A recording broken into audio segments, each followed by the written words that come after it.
बात करने जा रहे हैं सबसे सर्वोच्च कौन, सुप्रीम कोर्ट या संसद। इस बारे में हम बात करेंगे।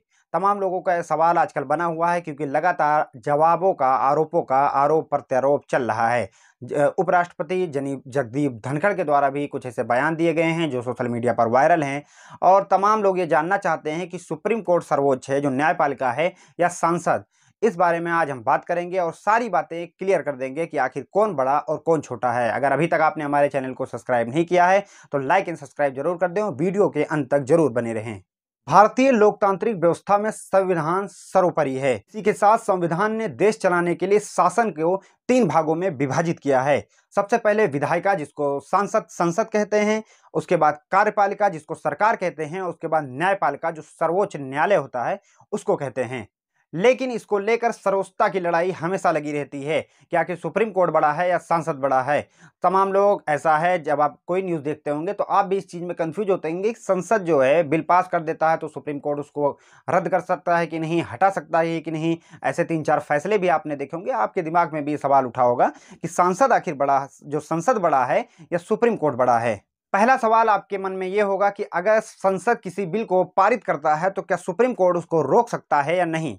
और दूसरा सवाल आपके मन में यह होगा, क्या राष्ट्रपति सुप्रीम कोर्ट का आदेश मानने के लिए बाध्य है या नहीं। और तीसरा सवाल आपका यह होगा कि जगदीप धनखड़ ने जो कुछ कहा है वो सही है कि नहीं। इन तीनों टॉपिक पे हम एक के बाद एक आपको पूरा क्लियर जवाब बताएंगे। आज हम बात कर रहे हैं संविधान के आर्टिकल 368 के बारे में। आर्टिकल 368 विधायिका संसद को ये शक्ति देता है कि संसद किसी को बहुमत से या 1/3 बहुमत से कोई भी बिल पास कर सकता है। ये उसको शक्ति दी गई है। 368 के द्वारा सांसद कोई भी संविधान में बदलाव कर सकता है, संशोधन कर सकता है और कुछ आर्टिकल उसके बदल भी सकते हैं। ये उसको शक्ति दी गई है संविधान में।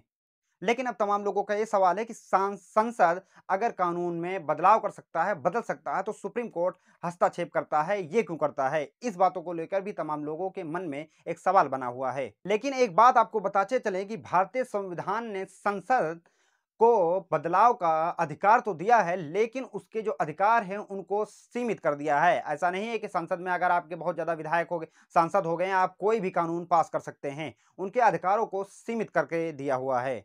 और अगर संसद चाहता है कि वो कुछ भी बदलाव कर सकता है संविधान में, तो ऐसा संसद नहीं कर सकता है। अब हम बात करते हैं आर्टिकल 142 के बारे में। आर्टिकल 142 क्या है?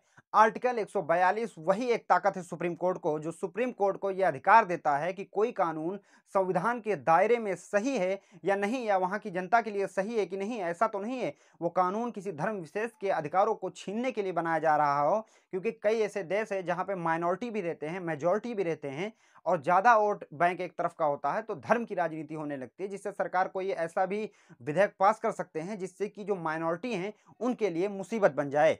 इस वजह से संविधान ने सुप्रीम कोर्ट को यह शक्ति दी है कि अगर कोई भी सांसद जो है कोई भी बिल पास करता है और जिसमें माइनॉरिटी हैं, वो कोई भी धर्म से माइनॉरिटी हो, वो किसी भी देश के हों, तो वो सुप्रीम कोर्ट में चुनौती दे सकते हैं। लेकिन ये, और दूसरे देश का तो हमें नहीं मालूम, लेकिन हिंदुस्तान का जो हमारा संविधान है ये अधिकार देता है कि अगर कोई भी कानून संसद में पास होता है और वो किसी एक पक्ष के लिए सही नहीं है और सिर्फ एक पक्ष के लिए सही है, तो कहीं ना कहीं सुप्रीम कोर्ट को हस्तक्षेप का अधिकार देता है आर्टिकल 142। आर्टिकल 142 सुप्रीम कोर्ट को पूर्ण न्याय का अधिकार देता है। अगर आप देखेंगे तो इससे पहले बाबरी मस्जिद, राम मंदिर जो विवाद था, उस पर तमाम तरह के सबूत आए, रिपोर्ट आए कि वहां पे मस्जिद था और मस्जिद थी, बाद में डिमोलिश किया गया। ये तमाम बहस वहां पर हुए हैं, वहां पे बातें सारी हुई। लेकिन इसके साथ ही सुप्रीम कोर्ट पे वो पूर्ण अधिकार से सुप्रीम कोर्ट ने उसका फैसला दिया। जो उसका आर्टिकल 142 है उसी में उसने आदेश दिया और उसने राम मंदिर बनाने के लिए आदेश दिया और साथ में मुसलमानों को 5 एकड़ जमीन भी अलॉट करने को ले दिया। ये सुप्रीम कोर्ट की 142 की ही पावर थी। अब आप समझ गए होंगे कि संसद में अगर कोई भी कानून बनता है, हिंदुस्तान की संसद में, और सरकार उसकी बहुत तारीफें बता रही हो, लेकिन संसद में जो कानून बन रहा है अगर उस धर्म से रिलेटेड कोई है और उसको लग रहा है, उसके लोगों को लग रहा है कि ये सही नहीं है, तो सुप्रीम कोर्ट में वो इसके लिए दायर कर सकते हैं इसके खिलाफ कि ऐसा ये गलत है और इसको संविधान के जो है जो अधिकार मिला है, जो संविधान सबके लिए बराबर है, उसको बराबरी से नहीं किया गया है और किसी एक पक्ष को परेशान करने के लिए किया गया है। तो कहीं ना कहीं आर्टिकल 142 से एक सुप्रीम कोर्ट को ये पावर देता है कि वो कोई भी अगर संसद में बिल पास होता है तो उस पर बदलाव कर सकता है और उसको रोक भी लगा सकता है अगर वो संविधान के किसी भी धारा का उल्लंघन कर रहा हो। अगर आप अभी तक आपने हमारे चैनल को लाइक एंड सब्सक्राइब नहीं किया है तो लाइक एंड सब्सक्राइब जरूर कर दें।